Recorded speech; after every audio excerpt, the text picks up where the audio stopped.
mga dapat natin aabangan sa Batang Quiapo, mga kapamilya, na wag natin papalampasin ang bawat episode ng telesering ito.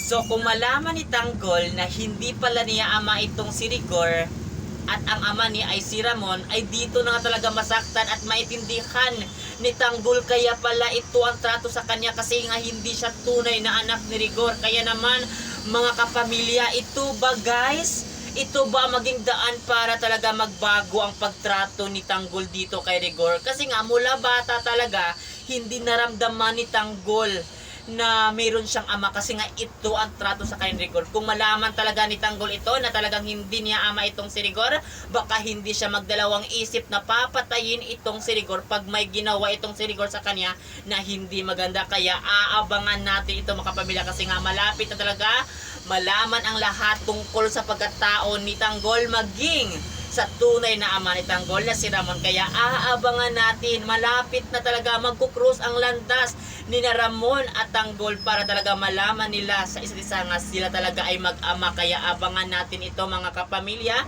sa Batang Quiapo na kinaaadikan natin tuwing gabi, at yan ay wag natin papalampasin ang bawat episode ng telesering ito.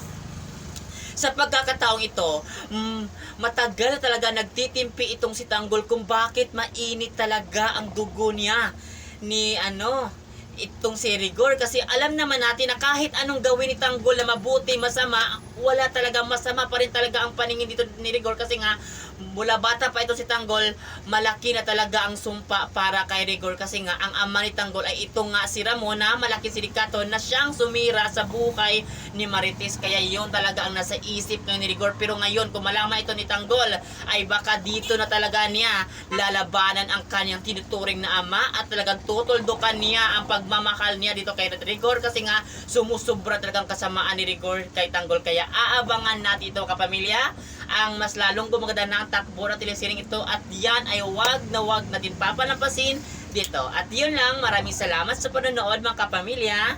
Thank you.